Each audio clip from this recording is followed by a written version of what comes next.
Welcome To Know the Love of Christ.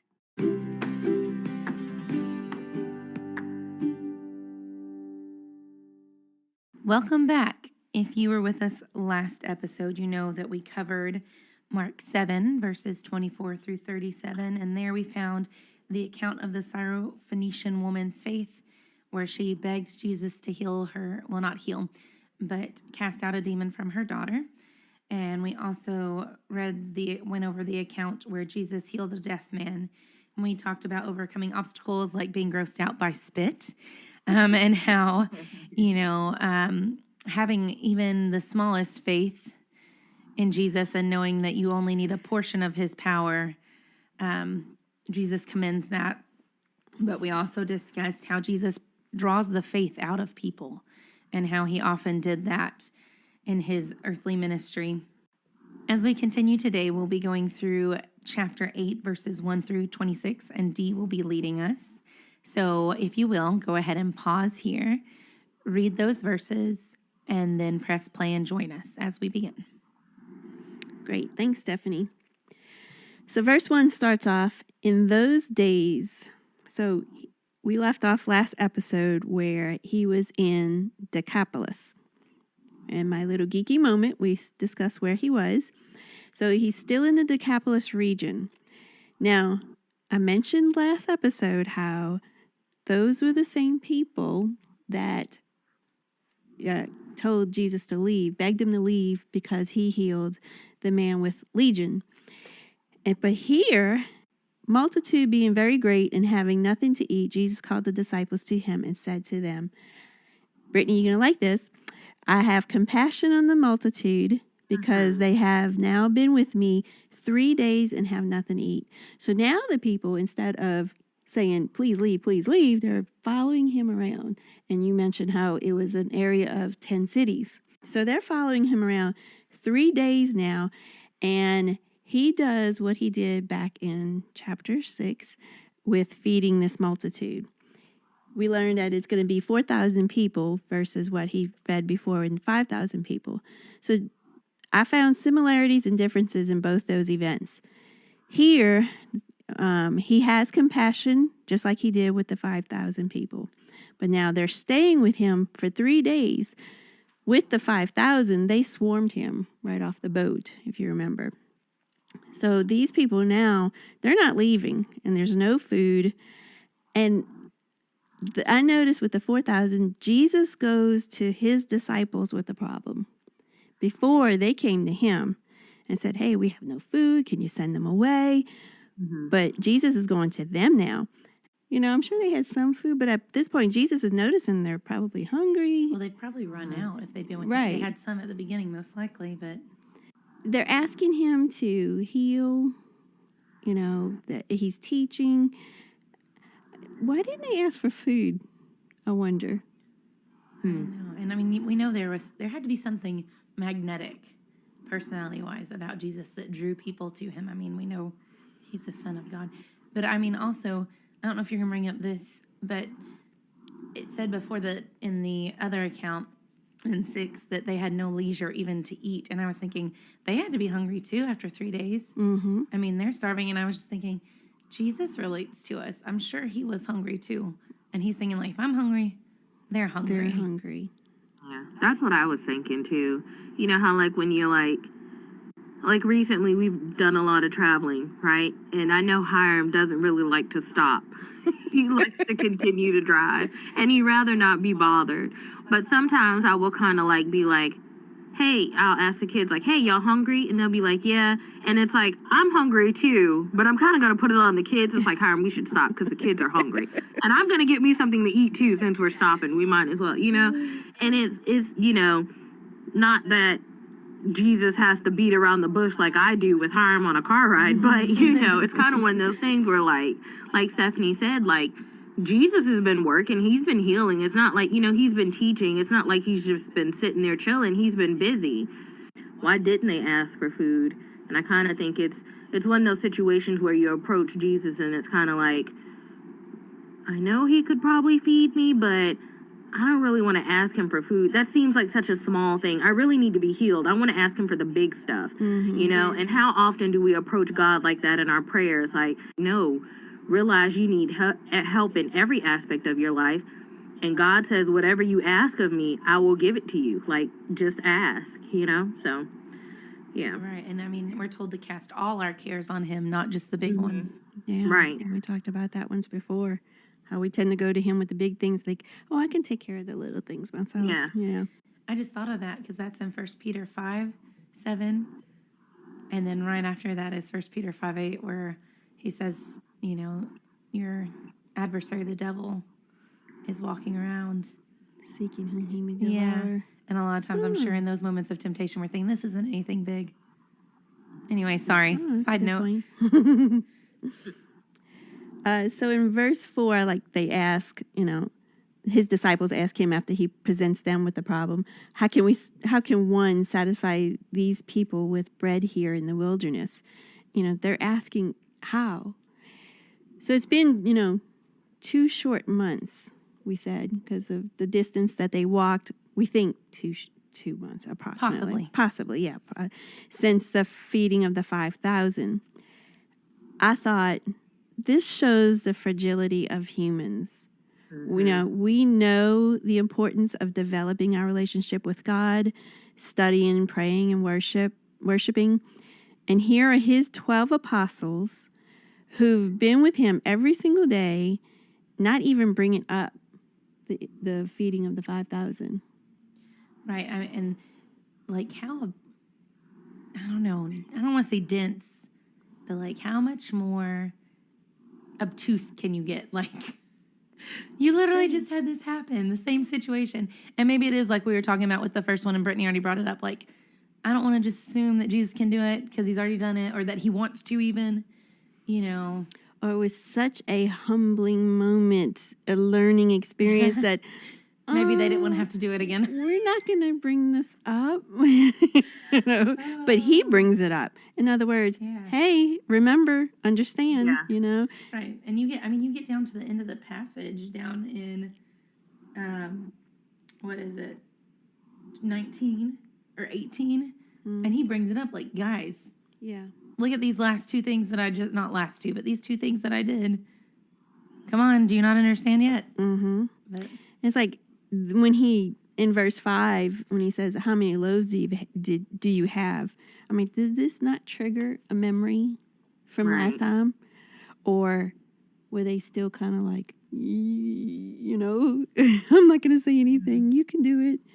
But the contrast, too, also, I mean, if you look in verse 6, now he commands them to sit down on the ground. Before it was like this green grass. It seems so new and pretty, and this is like almost harsh. It's on the ground.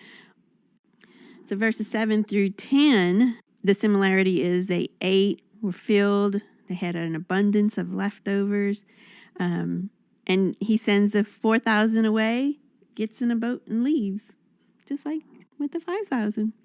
Mm-hmm. And I'll have you know, I don't know where Dalmanutha is. I looked on the map, didn't see it, so I just know it was in the area. I know, I was so disappointed. All right, so 11 through 21.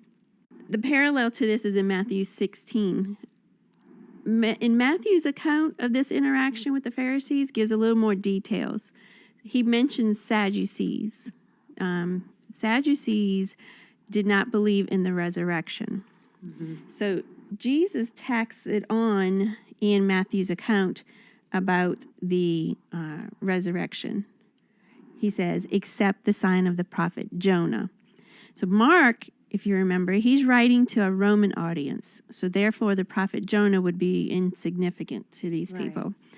And so that's why he doesn't, well, I'm assuming that's why he doesn't mention it here. The Sadducees were a sect of the Jewish rulers who didn't believe in the resurrection. Now, for those of you that don't know, Jonah was a prophet in the Old Testament. He's kind of one of the popular ones because he gets swallowed by a great fish. And he's in the belly of the fish for 3 days, then was released, and he preached repentance to the city of Nineveh as God had commanded him to do in the first place. So both Matthew's account and Mark's account, both of these accounts show that the Jewish leaders now wanted a sign from heaven, because if you notice, they say in verse 11 of Mark, and the Pharisees came out and began to dispute with him, seeking from him a sign from heaven, testing him. So back in, I think it was chapter 3, verses 20 through 30, they accused Jesus of performing miracles by the power of Beelzebub, or Satan.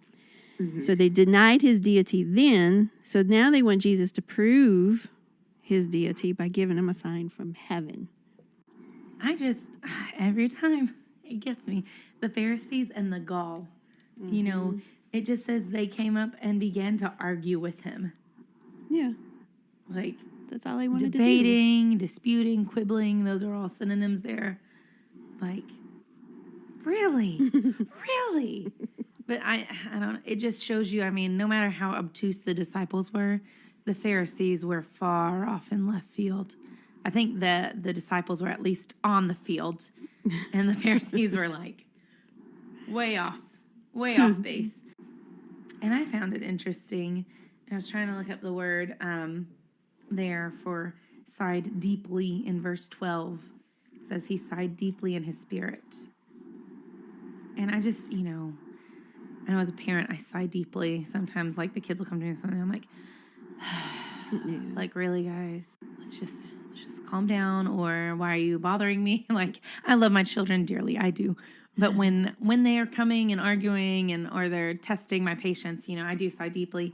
But I thought it was interesting because when you go to the account that we studied on the last episode of him healing the deaf man, it said that he sighed. In verse 34 of chapter 7, and looking up to heaven, he sighed and said to him. And I just wonder, because that's the same root word there, or, I mean, base word, however you want to put it. And so I'm wondering how he sighed in the last account that we looked at, and why. Like, here, he's vexed with him. He's irritated. You know, like, come on, guys. But he wasn't like that with the deaf man. So I wondered, like, why he sighed. Why is that there? Maybe when he pulled him off to the side, it was kind of like okay. Yeah, maybe he's tired. Maybe. Because, I mean, we know from the Syrophoenician woman, it said he was trying to hide. Mm-hmm. But then he returned. He left there. So I don't know. I don't know. That's me partially geeking out, wanting to know all the things. Brittany, you got anything to add? Yeah, in 11 through 13, I know we were speaking about the sigh, and of course, here's me using my imagination again. So I guess I geek out with my imagination. But, like, you could just see, like, Jesus is fed up. Like, he is just, like, the Pharisees came, and it's just like, they're not just approaching him. They start arguing with him.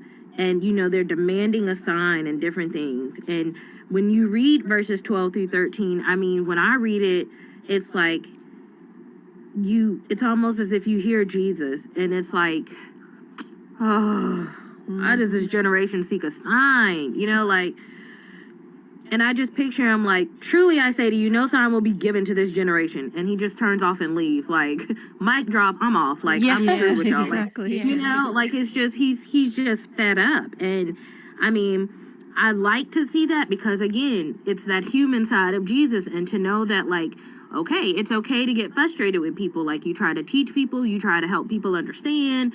You know, people want you to teach them, and you do all that you can to try and prove who you are. And even Jesus, like, he's doing miracles. I'm healing people. Y'all say that I'm casting out demons by the power of Satan. Well, that just doesn't make any sense, because if I cast out demons by Satan, and if I'm from Satan, then how is our house going to stand? That makes no sense whatsoever. You know, I'm feeding people. I'm doing all these positive things, and it's just like, you don't want to see because your eyes aren't open. And it's just like, I'm just fed up with y'all and your foolishness. Like, I'm done. Like, you know what? You're not going to get a sign in this generation, and peace. I'm out.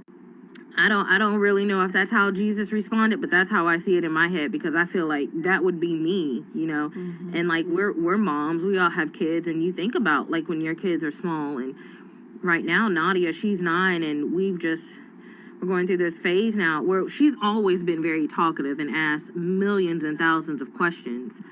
But like now they're getting to the point, it's a little ridiculous. This is a little off topic, but the other day we were watching Raya and the Last Dragon, and the girl is like, why would they believe in dragons? Don't they know dragons aren't real? Were dragons in the Bible? And I'm like, it's a movie. Just enjoy the movie. Like, oh, stop asking questions and enjoy the movie, you know? And on a different level, but with Jesus, it's like, don't you see what I'm doing? Can't you see what's happening here? Like, just take it for what it is. Like, you're making me upset, you know? Like, you just get frustrated. And so, yeah. Yeah, and it's interesting because the couple times you've, expressed that you're kind of groaning. I forgot to mention that word side also could be groaned.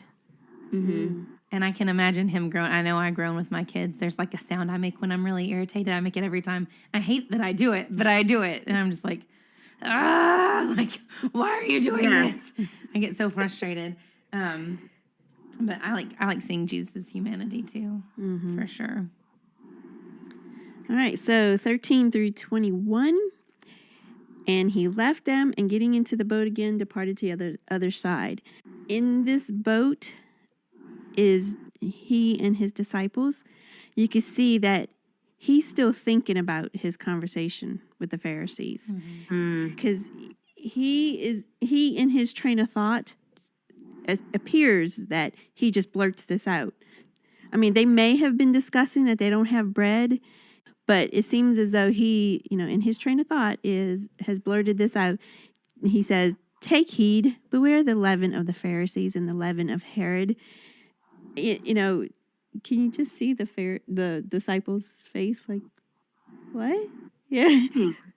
Okay, we don't have bread, so we gotta wash.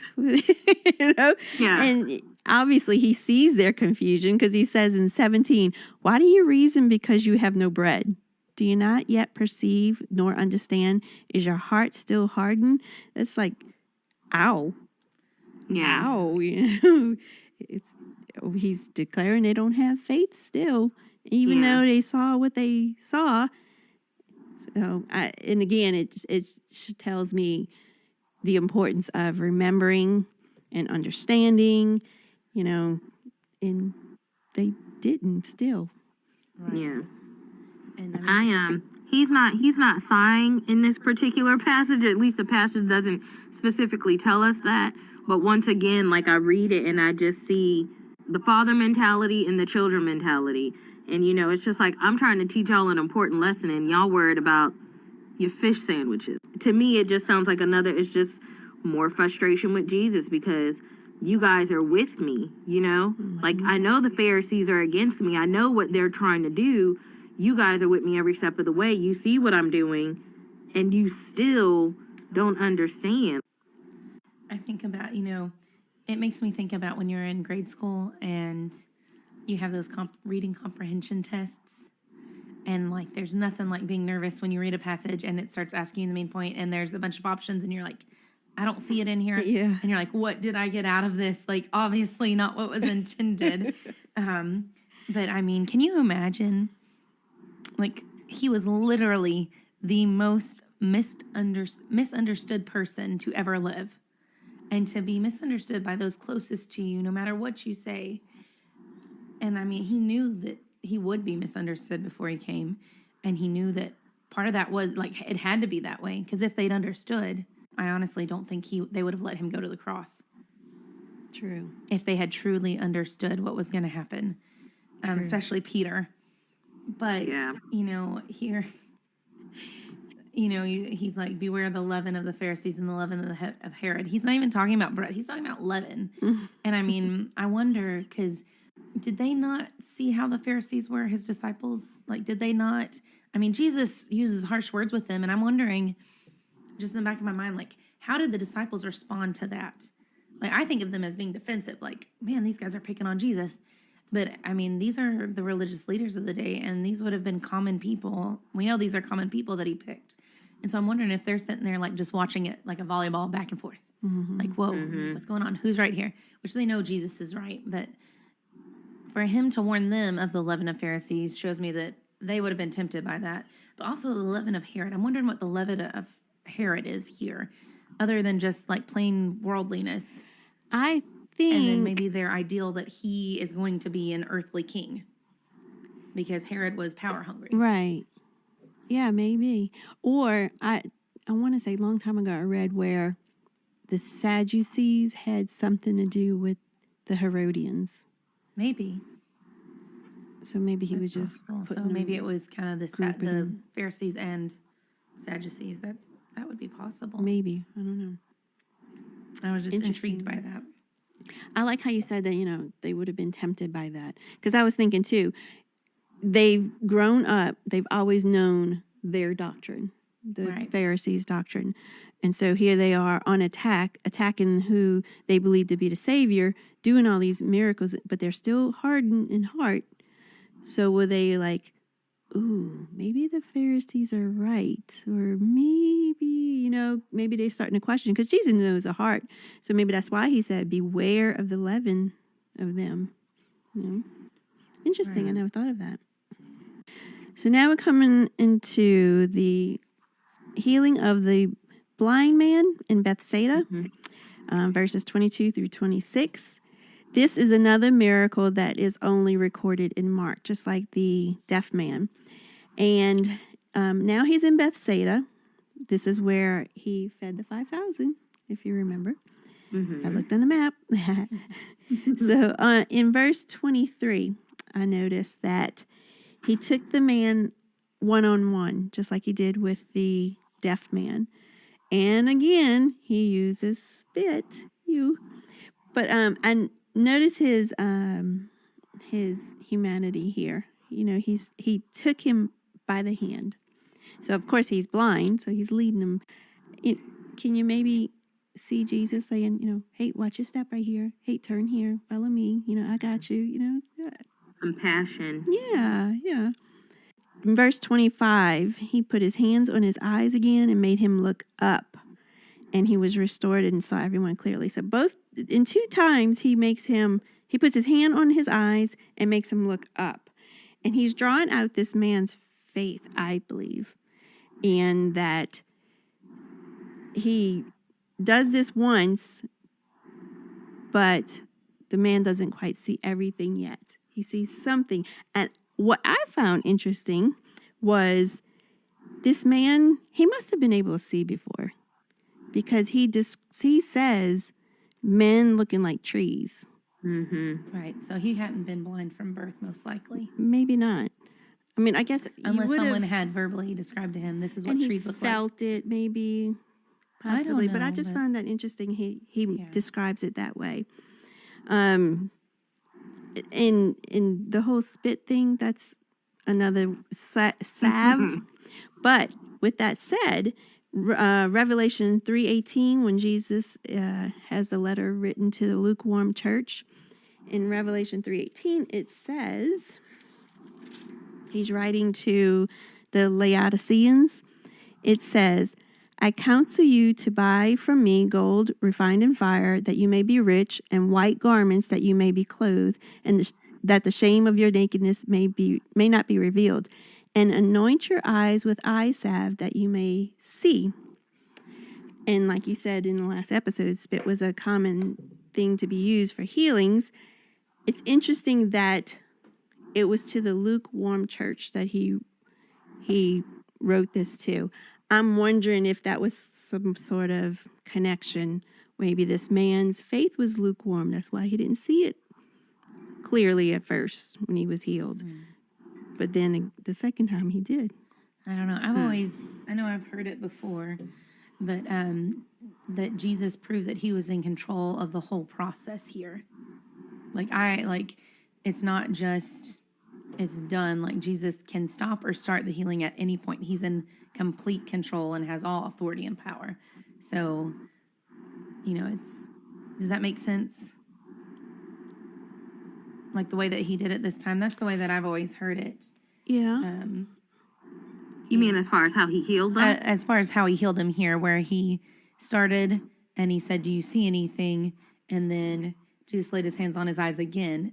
and he opened his eyes and his sight was restored. Because we know Jesus' power is not limited, not Right. even by Yeah. someone's faith. But I mean, he may have chosen to give him a taste of it. But I know I've heard it in at least 2 or 3 different sermons where people have brought that up, where it's Jesus showing his power here, his complete and total control of every single step of the process, not just. I don't know what I'm trying to say there when I keep saying not just, but I mean. I've never heard that, but that is interesting to think about, because every time we read about Jesus doing a miracle and he's healing somebody, they're healed completely. He never has to do any more. You know what I mean? So the fact that he spit on his eyes and then laid his hands on him, and, you know, God asked him, or Jesus asked him, does he see anything?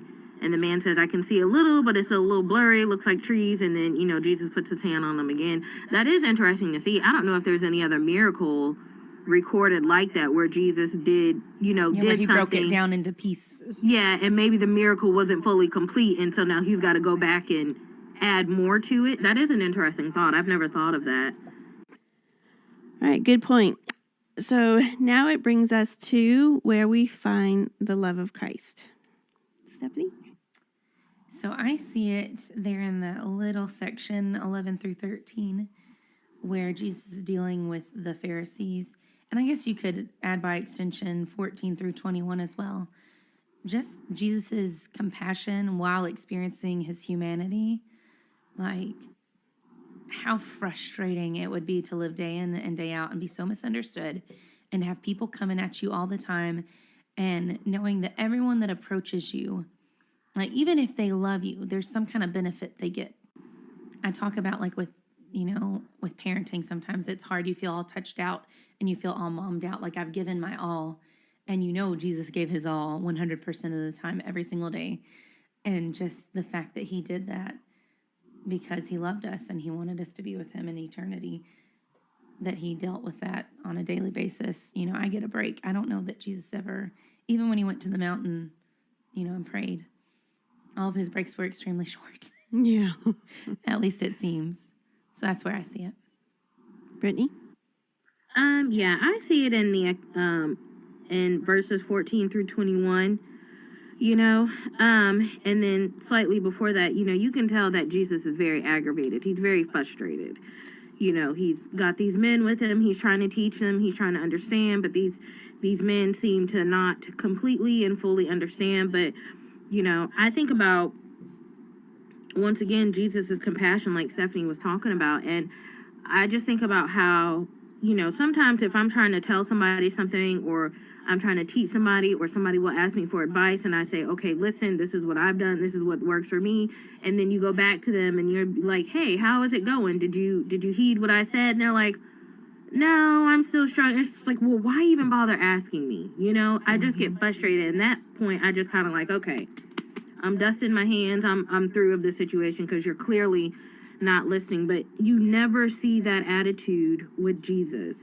It's like, even though he may want to dust his hands and be done, he isn't, because Jesus realizes that what he has is far more precious than anything that these people will ever receive, and he's doing everything in his power to make sure that that they understand, even in the midst of his frustration. And it just reminds me of how long-suffering he really is. Like, you know, I could be through with you, Brittany. Like, you get on my nerves quite often, and I know I get on people's nerves. I know I do. I'm a handful sometimes, but you know, still, when Jesus is looking at me and he's like, Brittany, you don't get it. You've been a Christian for X amount of years. You still don't understand. Why do you not know this? It's like, it's all right. I love you. I'm going to be long suffering. I'm going to be patient with you. And, you know, I'm just going to continue to walk with you until you get it right. And so that's what I see, you know, here with Jesus. Like, these men don't get it, but I love them and I want them to get it. So we're going to work through this, and I'm going to teach them everything that they need to know, and show them what needs to be seen. Yeah, I kind of see it in the same areas. You know, he patiently fed the 4,000. He watched his disciples do the same thing as they did when feeding the 5,000. And he patiently waited until they were on the boat for him to teach and to rebuke them. lovingly. He taught the importance of remembering what he does and, why he does it. And it's just his humanity. He can empathize, sympathize with us. So I see it in his patience, his constant patience, his long suffering, like Brittany said. All right. Well, great. Thank you again for joining us today. If you have any questions or comments, please feel free to contact us. We would love to study with you or connect you to someone local. As always, we hope you will seek to know the love.